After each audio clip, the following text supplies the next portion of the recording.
আয় ওনার কাছে কৃতজ্ঞ, ঋণী, ওনার এই ভালোবাসা, এই সম্মান আয় অক্ষর অক্ষরে পালন করছো ইনশাআল্লাহ।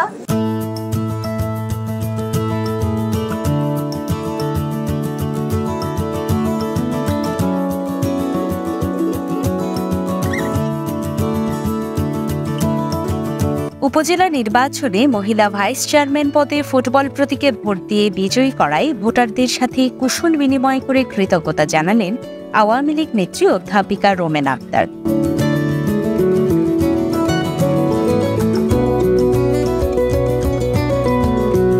বৃহস্পতিবার বিকালে সদরের ভারুয়াখালীর বিভিন্ন এলাকায় পৃথক কৌশল বিনিময় করেন।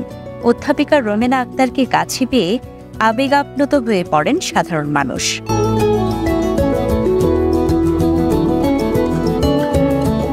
ভারুয়াখালীর মানুষগুলো নানা সুযোগ সুবিধা থেকে বঞ্চিত। উপজেলা মহিলা ভাইস চেয়ারম্যান রোমেনা আক্তার বিভিন্ন সুযোগ সুবিধা দিয়ে যাবে বলে আশ্বাস। আমি মনে করি যে কি আমার ভোটাররা এটা অবশ্যই বিবেচনা করেছে যে উন্নত সমৃদ্ধ বাংলাদেশের স্মার্ট বাংলাদেশের একজন স্মার্ট নেতৃত্ব দরকার। সেই বিবেচনা করেই তারা কিন্তু একজন স্মার্ট নেতৃত্ব, শিক্ষিত, দক্ষ, পরিশ্রমী নেতৃত্বকে তারা নির্বাচন করেছে। আমি সদর উপজেলাবাসীর কাছে কৃতজ্ঞ, আমার ভোটারদের, সম্মানিত ভোটারদের কাছে আমি কৃতজ্ঞ। আগামী 5টা বছর আমি তাদের সাথে থাকবো, তাদের সার্বিক উন্নয়নে কাজ করে যাবো ইনশাআল্লাহ।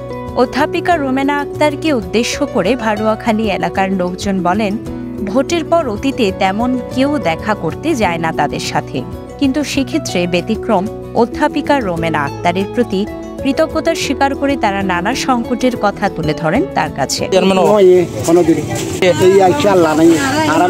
দেখাইলো আর বুড়ো দিই আগামী 5 বছর বাঁচি থাকিলে আর আবার দিই মাগে আল্লাহর মাথায় এখনো দিই আর এত বছর আসিলাম এখন আর বোতল দিয়ে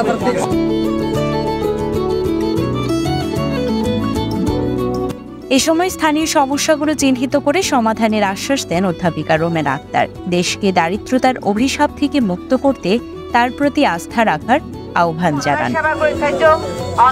কিছুটা হইলেও শান্তি দিক খাইছ, অনারার কিছুটা হইলেও শকর বাকিটারে খাইছ, আর ছাত্র সকল আর বেশি সহযোগিতা করছে।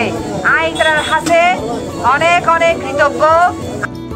উপজেলা নির্বাচনে ফুটবল মার্কাকে জয় করতে দিনরাত এক করে মানুষের কাছে ছুটে গিয়েছিলেন অধ্যাপিকা রোমেনা আক্তার। তার আহ্বানে সাড়া দিয়ে উল্টাখালী, ফকিরাখবর, চৌধুরীপাড়া, দক্ষিণপাড়া, বানিয়াপাড়া, সাবেকপাড়া, ননামিয়াপাড়া, ভারুয়াখালী বাজার, পশ্চিমপাড়া, আনোর দোকান এলাকার মুরব্বী, যুবক, ছাত্র সমাজ কমিটির সবাই একত্রে ভোট দেন। News desk, CCN।